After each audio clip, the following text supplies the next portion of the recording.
This episode of the podcast will deal with an extremely important but potentially triggering topic, and it's not appropriate for every audience.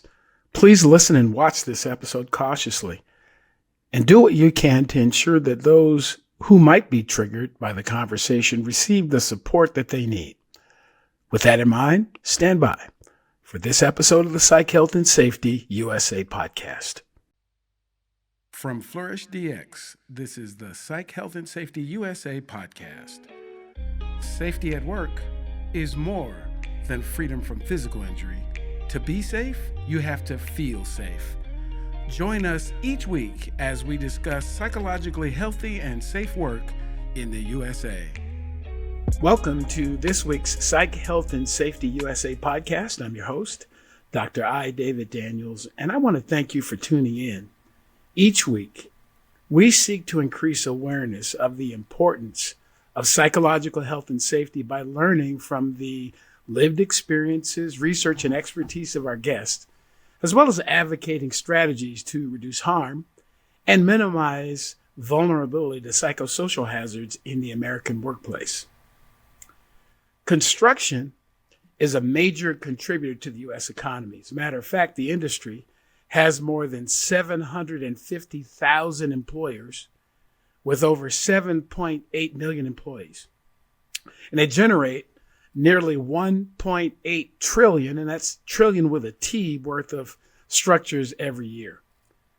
After working my first real job out of high school that I got a good pay and decent benefits was as a carpenter.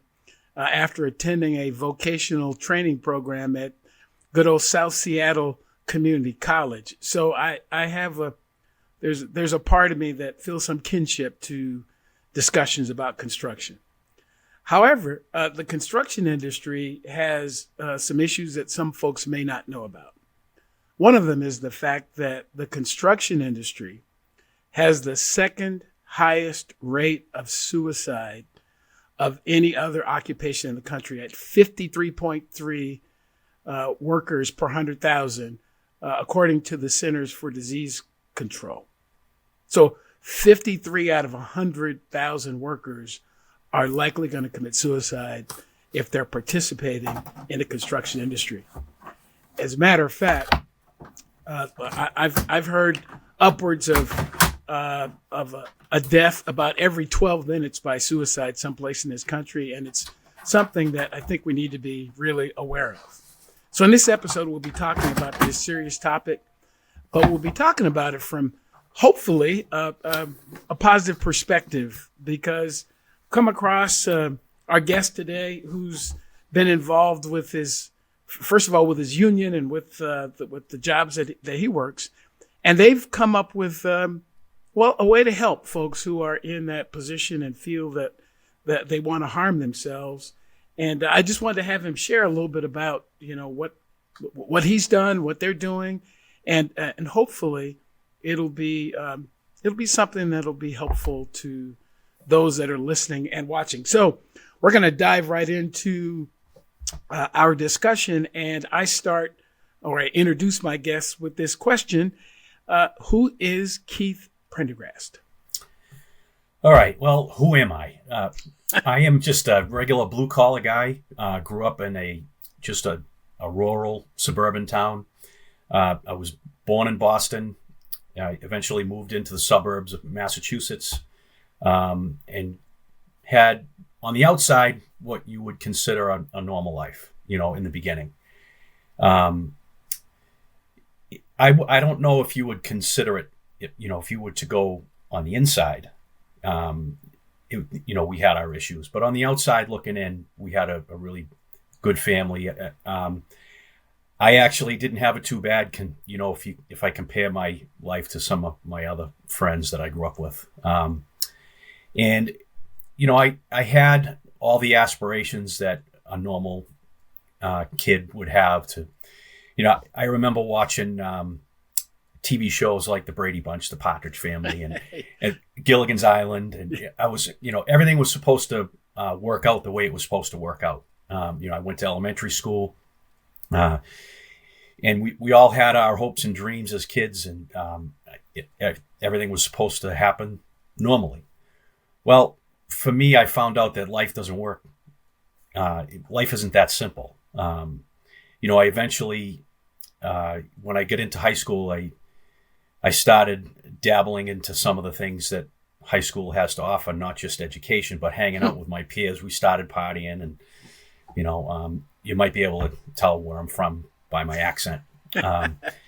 So I always had a zest for life as a kid. I enjoyed being alive and being with my family, and I enjoyed being with my friends, and I enjoyed going out and partying. I always studied. I was lucky. For me, I had a mother that knew the value of education, so she was always on me to make sure that I did well in school. And all the way up until I was about a freshman in high school, I was always a high honor student. I didn't put in a full effort, but I put in an effort that was able to get me into that status. And by the time I get into high school, we didn't have much. Like I said, we were a blue collar family, so we didn't have much money to work with. It was basically my dad was working paycheck to paycheck. So the thing for me to do was to go to trade school by the time I get to high school. So I chose to try out the electrical industry. That seemed like the way I wanted to go, and so that's what I did. I went to trade school to become an electrician, and I took that attitude and that zest I brought that to the table in high school in the beginning, and I did very well for the first year and a half, and then like I said, I started partying with my friends, and some of that stuff became more important than what I was doing in high school. And I managed to graduate high school by the skin of my teeth. I was resting on my laurels, and by the time I graduated high school, the thing to do in trade school is to go on co-op and start in the trade that you wanted to be in. So that's what I did. Graduated high school, got right into the trades, got into the electrical field. And by the time I get in there, I firmly believe that I was very close to being a full-blown alcoholic. And I didn't know it at the time, but I was. And so I was balancing life. I was balancing going out partying,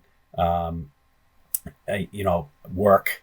I was trying to do the best I could do in work, and then I would work by day, party by night. And some people that I was hanging with, they were able to handle that kind of thing, and they moved on, and they were able to structure their lives and carry on and have families. But not me. It wasn't that simple. I gravitated towards my alcoholism, and eventually it wound up being a form of drug addiction. And I went into that, and that took precedence over anything else that I was doing. By the time I was 21 years old, I had been through a lot in the trade already. At the time, I was already a journeyman electrician. And back then, the hours were different than they are now for you to get your license. I had been through an organization drive, so I had some experience going in the electrical field. But that stuff didn't really take precedence for me, even though I knew it was important. I gravitated towards the alcoholism and drug addiction. And it got to the point, by the time I was 21, I didn't know how bad it was, but it was bad enough for my family to be able to say to me, if you don't straighten out your act, then, you no longer can be with us. Wow. It was that insane. And I couldn't even recognize it, because the people I was hanging out with, it was all normal to them. It was all normal to me. But it wasn't normal. And that was when I started my venture into recovery. I'm condensing it all so it doesn't take forever to tell you about it. I tried a couple times. Yeah, I tried a couple times before that. And the last time I went out there, and I wound up in a detox, Catholic Charities in Brockton, Mass. And by the time I went in there, I had been through the family the typical family stuff that you go through. And my mother and father were divorced by then, so I was living with my mother and my sister in Brockton. And I came home one night after being gone for about 3 days, and I came home to my mother rocking in her chair, wondering where I was. And she was worried. There were people looking for me, and they would come to the house. I wasn't there, but she was. It wasn't a pretty scene, and I had to go to Catholic Charities, and when I went there, I wasn't really sure if I was ready to. I wasn't ready to do what it took. I was just going there to keep a roof over my head and to be able to continue doing what I was doing. I just thought. I remember the first time I ever drank was when I was a freshman in high school, and I actually wound up in the hospital. And my mother my mother wrote out this questionnaire, and because we didn't have the money to send me to the psychiatrist to get the help or whatever. So one of the questions that she asked, she says, "Do you think you're an alcoholic?" And I said to my mother, I said, "No." I said, "I'm not an alcoholic. I just didn't get started right." So I had it in my head that, I wasn't an alcoholic, that I just didn't, I started out wrong, that I was going to be able to control it. So when I wound up in Catholic Charities Detox, she came to see me in the same way. But this time when she came to Catholic Charities Detox, I was in pajamas and smiley slippers with everybody else that was detoxing. And she asked me the same question, and I gave her the same answer. Wow. And she knew that there was nothing she could do. She tried everything. Without giving you the family dynamic, I was my mother's Mercedes. And, by the time she was divorced, and God bless my father, it was just the way it happened. She was waitressing. She was doing whatever she had to do to keep a roof over my head and my sister's head. And I looked at her when she asked that question, I looked at her while I was in these pajamas and smiley slippers, and I said, "I got this, Mom." I said, "I'm okay." I said, "I just haven't been able to, get things together." Meanwhile, before all this happened, I was running work. I was doing a lot in the for the company that I was working for, balancing quite a bit. And she said, "Okay, well, there's nothing I can do for you. I'll support you, but you're on your own." And for my mother to say that, that I had never heard before. And she was heartbroken. And she got up and she walked out of the room, and I knew something was wrong. I did. For once, I was able to, the light dawned on Marblehead, and I was able to see that I was affecting other people. And I saw how heartbroken she was. And after she left, that was one of the things that made me realize that I might have had an issue. So I called her the next day, and I told her that I was going to give this thing a shot. I said, "Mom, I didn't like the way you walked out of there. I don't like breaking your heart, so I'm going to do what I have to do." And she said, "Well, that's great. You still can't come home." And so I had to basically pursue whatever I had left for insurance and venture out into my recovery. So it took a couple years, and I did that. And I wound up going through different treatment centers. I actually wound up in a homeless shelter out in Danvers, Mass. Wow. I was there for just for holding, because all the beds were full. They had to find places for me to go. So rather than go back home where it wasn't safe for me to be, I wound up in Danvers shelter in Massachusetts, and so I wound up doing that, and I got involved with the recovery programs out there. Back then, it was plentiful. The programs were easy to come by, but there were so many people that needed help. You would have to wait to get to where you were going. Sure. And so that's what I did, and I'll never forget when I was in Danvers shelter. I had been maybe 3 months sober by that time. It was around Thanksgiving, close to Christmas, in between. My mother would come visit me every weekend while I was there, and I was in a room full of 40 people. Wow. With beds. Yeah. And, each person had their own story. And she brought a little Christmas tree for me, and I put the Christmas tree by my bed. I was the only person in that large room that had a Christmas tree, and that's really where my recovery started. And that was probably the best thing that ever happened to me, was going that route and being in that place and meeting people that had the same issues I had, and realizing that, if I didn't do anything about my life, then I was in big trouble, and I was going to keep hurting the people that love me. So, yeah. So you talked a bit about who you were and what was going on in your life and how you got there.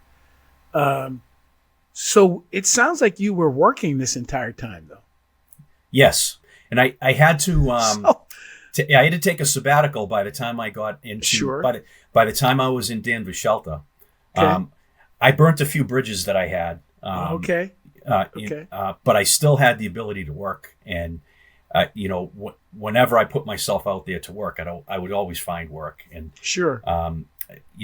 wherever I went to work, I stayed and I lasted, and I became part of that company. Sure. But by the time I got to Danvers shelter, I was unemployable. Sure. Sure. I knew that I had to take a step back and reevaluate my life and do what was needed to be done in order to be able to move forward. What was more important to me, not to interrupt, but what was more important to me was to become the person that my mother wanted me to be. Because I was sick and tired of hurting her. I always tell everybody, if you knew my mother, God rest her soul, if you knew my mother, you would have to take a seat to her story. And I didn't want to be the person to break her heart all the time. And that was probably the one thing I was doing the most. And I didn't want to do that to her anymore. So that was my number one goal, other than keeping a roof over my head. Sure. That was another one. So. Sure. Yeah, we talk a lot. A lot of my guests, we talk a lot about what goes on at work and how work contributes to people's emotional health and mental health and that type of thing. But the reality is, it's not in isolation. You could have a great employer, but if there are things going on at home or in your personal life that aren't getting supported and addressed and taken care of, the job can't fix all of it. I mean, you can't fix all of it by not having a job, but you can't fix all of it by having one either. You really have to do a little bit of both. You got to do the personal work, to be able to be, someone who is employable. So that's an interesting perspective. And again, so it sounds like you were in construction most of this time, but just different companies, but still basically in construction.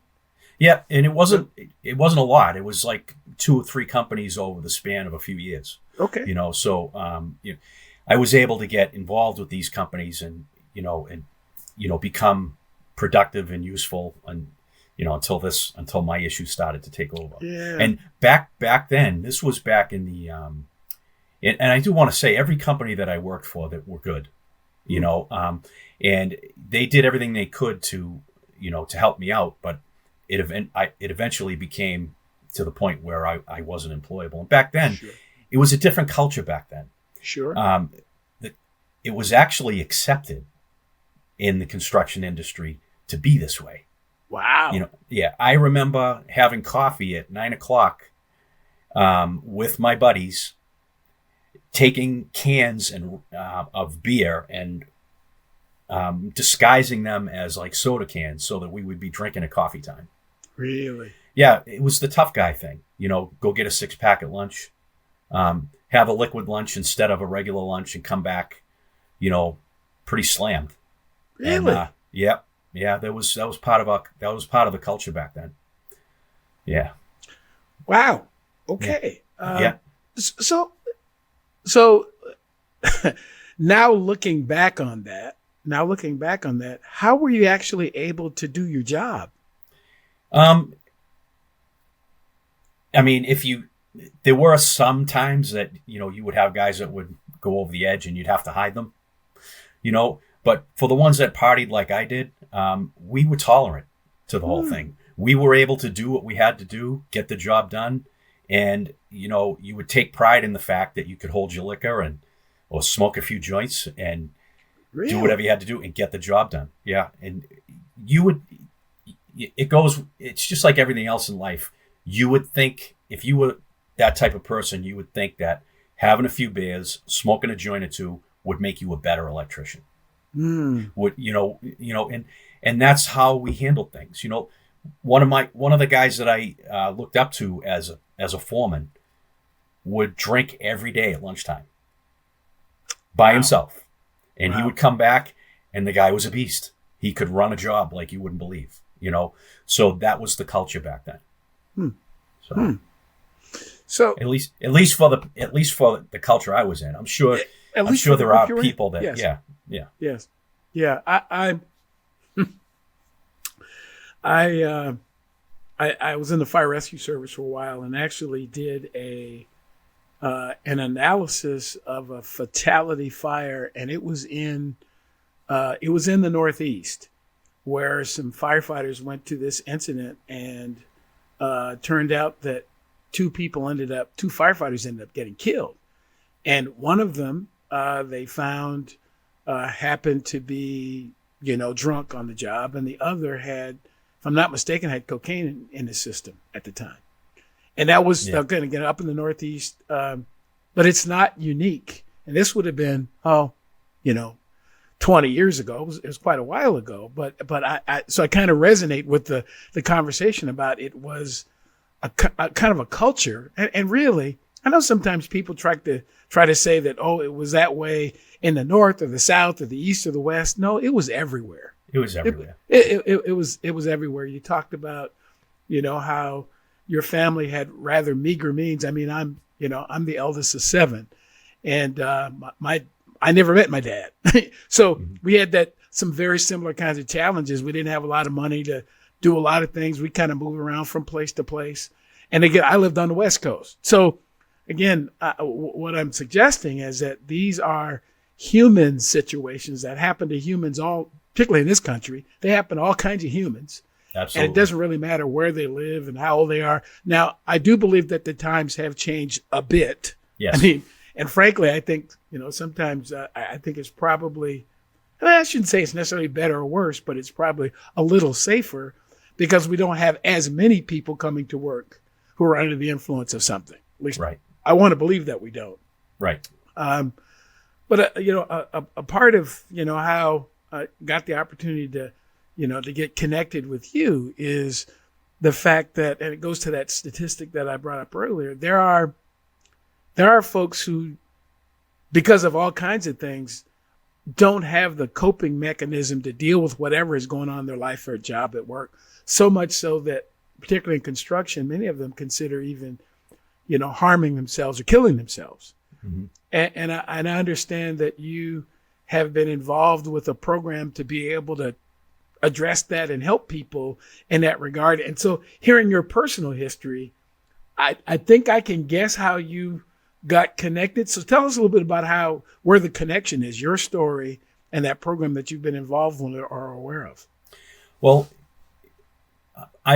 first of all, I've been sober for 34 plus years. I got sober in 1988. And that was the most important thing for me to do in order to move on with my life. So that became my primary objective, was to stay sober every day. And, everything else after that became secondary. But what was also important was my career. So I moved forward with my career. And luckily for me, most of my career now has been in recovery. And for the first 20 some odd years, that's what it was. And for me, my recovery was outside of work. I went to programs like AA and things like that. Supposed to remain anonymous, but it is what it is. So I used programs like that. And I was very, very involved, helping other alcoholics and actually going to jails and talking to, people behind the walls, and which was very rewarding. Some of the recovery behind the walls would blow your mind, Wow. Yeah. So that was a part of my life all the way up to the point where I started getting involved with the union safety wise. Okay. I got involved, I've always been involved with the union heavily, but I've always been involved with the contractor that is signatory with the union as well. Okay. So I became a safety guy for the contractor that I work for, and the union heard about it, and they got me involved with teaching their OSHA programs. So that was how I got involved with what we're doing now. That was strictly construction safety. And even at that time, this was back in 1991.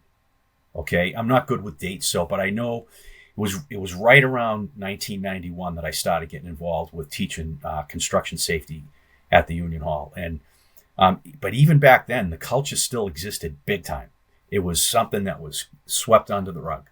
You know, it wasn't anything that it is today.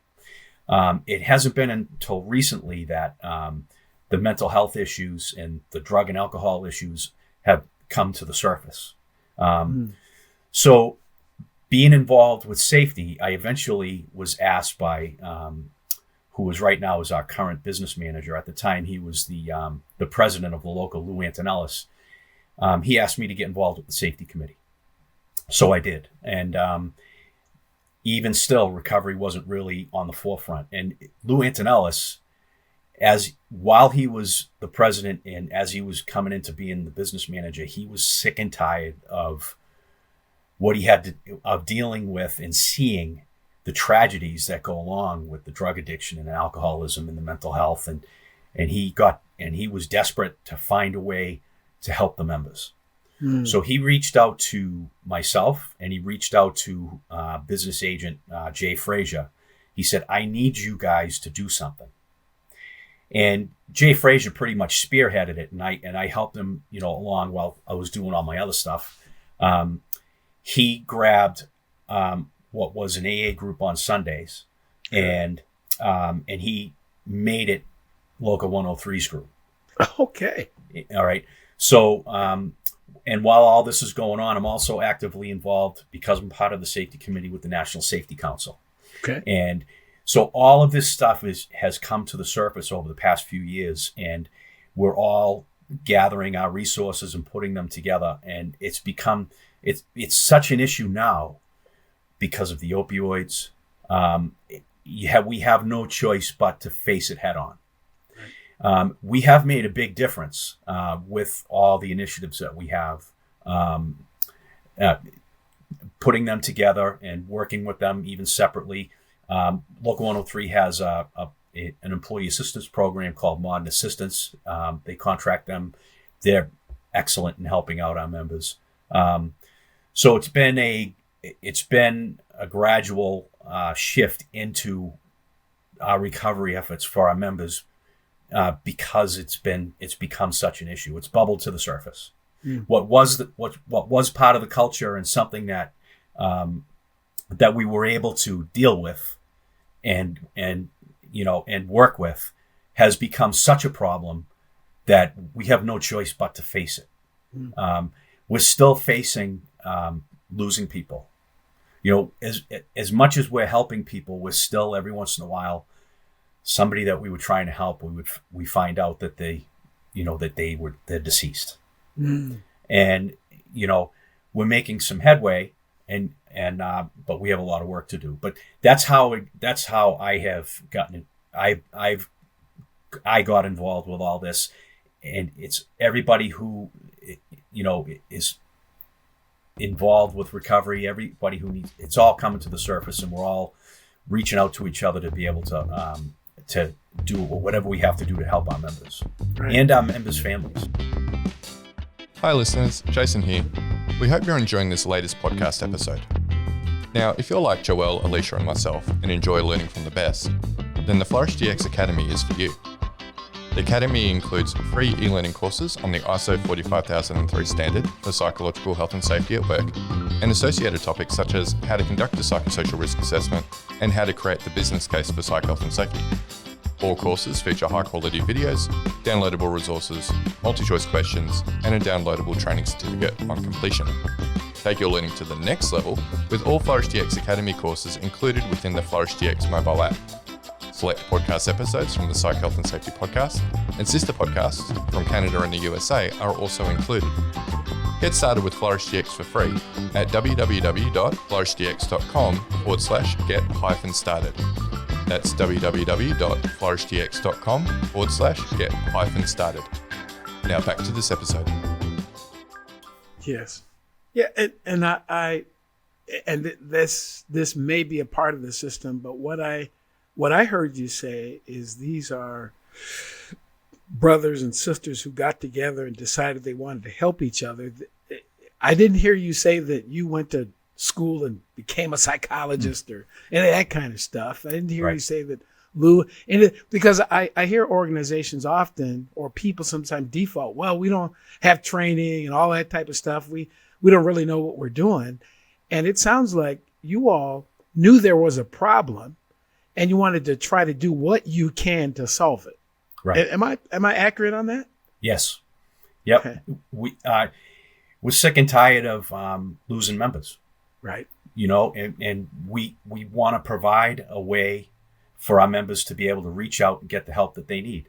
So we're sort of like the sobriety, what we call it is the Local 103 sobriety group. It's the Brothers and Sisters in Recovery. Okay. We changed it from an AA group to a nonprofit organization where we can raise money and be able to provide the help that we need to pull somebody out of the rut that they're in. So that's what that has become. So another question that comes to mind is, it seems like the group has a laser focus on folks that are in recovery. Is that where you're finding most of the folks that you're losing? They had a substance use issue, they had alcoholism issue, they had something else going on, and that on top of that they ended up taking their life? Or have you found a lot of strong connections there in construction? Oh, absolutely. But it doesn't just have to be drug and alcohol. Okay. It could be anything else. It could be severe depression. We're just starting to now recognize how prevalent anxiety plays a role in our lives. Just the mental health issue alone. You don't have to be a drug addict or an alcoholic to wind up in a situation where you feel so alone and so, and so hurt that you just want to end it. And we're trying to provide whatever we can for avenues for members who are in that situation to reach out before they go down that road. So for us, for the grassroots level at Local 103, that sobriety group was the way to go. We had the modern assistance program before that, which helps a great deal. We actually send our members to that program if they want to seek professional help. Sure. Yeah. So that's how it works for us. Sure. Yeah. And now, moving on from that, Local 103 is also part of what we call the Mass Building Trades Union Recovery Council. So that's just starting to get off the ground now, where all the local unions that want to be involved in this particular organization in the Boston area, in the Massachusetts area, get together, and then we take all of our recovery programs, we put them all under one umbrella. So, and it's one organization, so that if you're on a job, let's say you're an iron worker or a plumber or a carpenter, okay. All right, I don't want to miss any, but there's actually a QR code that you can scan your phone on, and it will bring up the website, and it will show what all the meetings are, and it will list all the people from every union that you can call if you need help. It's excellent, So that's something that we're venturing into now, and it's just starting to get off the ground. Yeah, I really, this is actually really exciting. It's really exciting to hear. And again, going back to my point that I just think some get paralyzed by, well, we don't know what to do. Right. Well, do something. Exactly. There isn't and what to do about what? There's so many options, and there's a lot of folks out there who will help, but you got to care up front. Somebody's got to care. Yes. That you've got, friends and colleagues and coworkers who are, again, feeling so poorly that they not only feel like it, but many are actually killing themselves. People just have to care about that and then do something. Right. Do something. And the fact that you all have put this under a bigger umbrella, for those who might not have known that there are resources out there, they can show up on a job and go like, hey, that might be something that can help me. Oh, yeah. So we have hard hat stickers, Wow. I'm a safety representative for the same contractor that, that I was working for many years as a union electrician. They now hired me as a consultant to run their safety program. So I go around to the job sites and I put those stickers all over the place. And the general contractors, they're all on board too. Right. It's all come to the surface. So some of the major general contractors in the city, they're working on their own programs, and they're also reaching out to the unions, and they're reaching out to organizations like the Mass Building Trades Recovery Council to see what we have to offer in case they can, so that they can turn to us as well.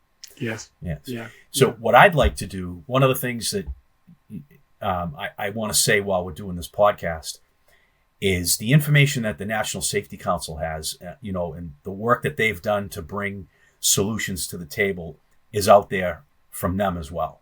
I want to put that out there. So if this is a national podcast and there's organizations out there, employers that are looking for information to help them, their initiatives, the National Safety Council is a great place to look. I agree. It is. It's great. I did. I remember I did a presentation in Tempe, Arizona, with Jenny Burke, and we didn't even know we were going to do the presentation together. Right. And I took our Local 103 story, a little bit of me and a little bit of Local 103 story in the sobriety group, and we laced it up with the National Safety Council's information on substance misuse. Yes. And it was a home run. It was a Absolutely. home run. The information that the National Safety Council has, and for us to be able to rely on, actually works. Yes. And that's why I want to stress the importance of that for anybody who's listening to this podcast. If you don't want to reach out to us, or if you don't want to reach out to the Mass Building Trades Council, reach out to the National Safety Council. True. And the thing is to take that information seriously. Right. And make that a foundation of what you're trying to build for your company. Right. Because it's all information that's been tried and tested and works. Mm-hmm. So now it's just a matter of us, the people in the trenches, putting it out there and making sure that it's available for anybody that needs it.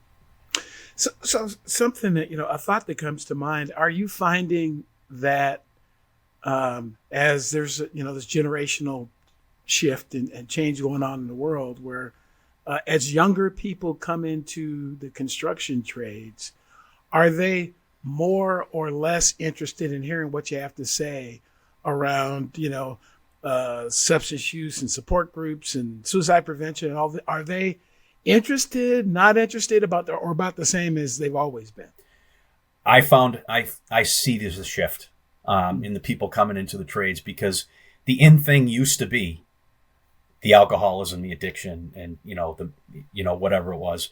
Now the in thing is recovery. And usually if I know our local union has a program, but you have to have your act together before you even get accepted into the apprenticeship. Okay. So you might be able to mask it, but if you try to mask it, it's not going to last long. So they have to be sober, and not using drugs before they come into the program. So they see how important that is. That's something that, in the culture we had before this, that didn't exist. Right.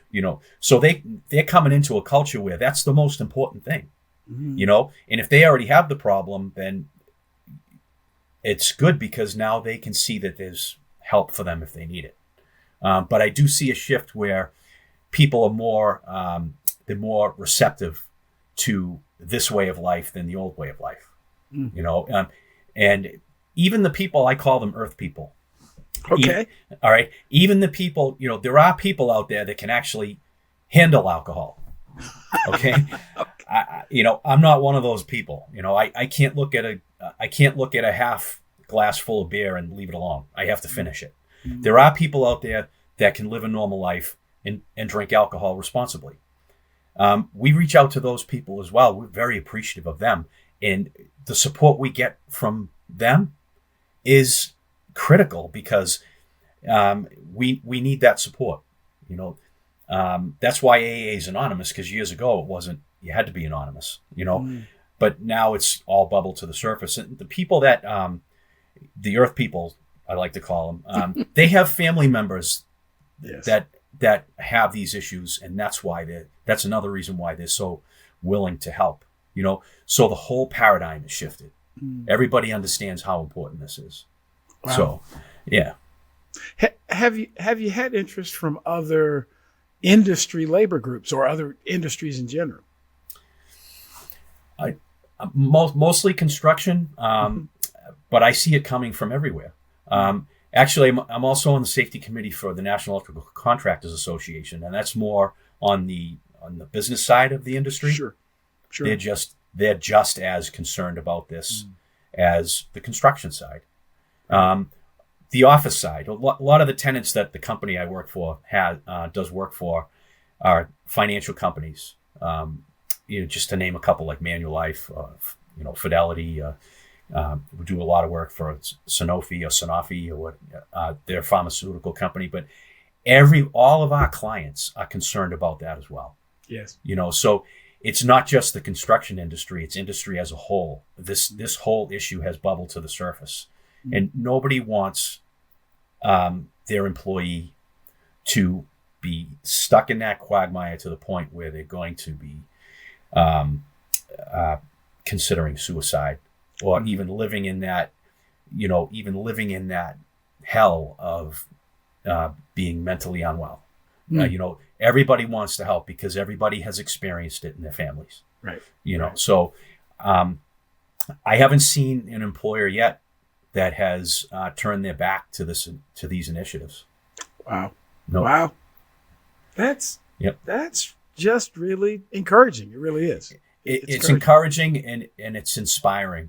It also warms my heart to see, the employers, as well as the unions going down this road, because, the lives you can save, are innumerable. You put this, who knows how many lives have been saved already. Right. Right. It is unfortunate that we're still dealing with it. Yes. But at least it's headed in the right direction. Yes. Yes. So, just a couple of more points before we go, to wax nostalgic here for just a second. So, what do you think your mom would think about what you're doing now? Oh, I think she's very pleased. The way I live my life is every time I do something right, I can feel my mother smile. And that's when I know I'm doing the right thing. And that's what drives me. That is what puts me on this path. Right. Yeah. Right. Yeah. Yep. Yeah. I don't know if you've ever been described like this, but there was a time I was probably described as a mama's boy. So yeah, I'm a mama's boy. Yeah. I wear it it's a badge of honor for me because sure is. I think that some of the compassion and caring and sensitivity that women are expected to have, sometimes men, the system tries to kind of beat it out of us. And I think it's okay to be a caring, compassionate, because we got issues just like women do. I mean, right. And sometimes even more. So I matter of fact, as I have more birthdays, I find value in the fact that I was raised by, a mom, and my aunt was around, my grandmother is around. And but again, I wear it with a badge of honor, and I appreciate that thought. So if there are folks out there, so they are listening, or they're watching us on YouTube or what have you, and they want to learn more about, these programs you're involved in, what's the best way to get a hold of you and find out more? The best way to get a hold of me, I would first say to call Local 103 in Boston, Dorchester. Their main number is 617-436 let me just check. I'll get back to you on that one. 3416, I believe. But it's Local 103 in Boston. My email is kpsafe103@gmail.com. That's the one that I frequent the most. Sure. That's the way to get a hold of me. And if you have any questions about anything that we do here in the city, I'd be more than happy to answer them. And if I can't, I can refer you to the right people. Wow. Yeah, it's the phone number. While I'm thinking of it, it's 617-436-3710. Yeah. Sure. Yeah. That's I always try to, I want to believe that these conversations are creating a bit of a community. And this is a community of people who care about not just folks being physically injured at work, but being emotionally injured at work. And what can we do to help mend some of those wounds? And in some cases, help people not get wounded in the first place. And sometimes the reason that people are getting wounded is there are things going on at home. I mean, there are things going on in their lives, and work sometimes is the only place they can come to get support. It's the only place they can come to get, access to a program that they can only get it through work. And so these ought to be places where, people, I don't think you should feel the same. I don't think you should come to work and go home the same. I think you should go home better. I really do. Yeah. Because if I came to work today, I didn't get physically or emotionally injured, and I actually got paid, wow, that's a little bit better. It's a bonus. It's a bonus. Yeah, so being just the same is, I don't really think is good enough. And the work that folks like yourself are doing is really important to keep, to keep folks feeling good at work. That's just wonderful. Great story. Thank you. I appreciate being here. One last thing I just wanted to say was, sure, I do want to give props to my local union for taking this initiative. Lou Antonellis spearheaded it. Jay Frazier, myself, and there's many others that I did not name that helped to make this able to happen. I do want to mention our president Bobby Sheehan. Sure. The leadership that we have allows us to be able to do all this. Right. So, so I'm very grateful to be a part of the whole thing. Absolutely. Yeah. It's important. And it's the reason that labor organizations formed in this country back in the early 1900s was around safety. That was the primary reason they got together, was to keep each other safe. And this is just taking it to its logical conclusion. Really is. I love it. Really is. Well, this is great. I appreciate the opportunity. Absolutely.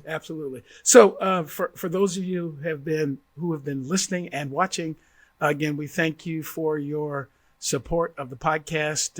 You can certainly follow this and other episodes on our website, psychhealthandsafetyusa.com. You can find any of the past episodes on this or other topics. As you know, this podcast will be released during Mental Health Awareness Month, and I couldn't think of another topic that was any more important than to have folks know that there are resources available to you. If you don't have them, somebody does. Please feel free to reach out. You can follow the podcast and me on LinkedIn. We're very active. We have a Facebook presence as well. And you can send me an email if you would like, David at id2-solutions.com. And I'm happy to help connect you to resources you may have heard or people you may have missed out on. Again, trying to create this community where in the United States, we look at work as not only a physically safe place to be, but as an emotionally and mentally safe place to be as well. So again, Keith, thank you for joining me today. That's going to bring this episode to a conclusion, and we'll look forward to seeing many of you on our next episode of the Psych Health and Safety USA podcast. You've been listening to the Psych Health and Safety USA podcast. To stay up to date with the best content on workplace mental health in America, subscribe wherever you listen to podcasts and join the Flourish DX community at www.flourishdx.com.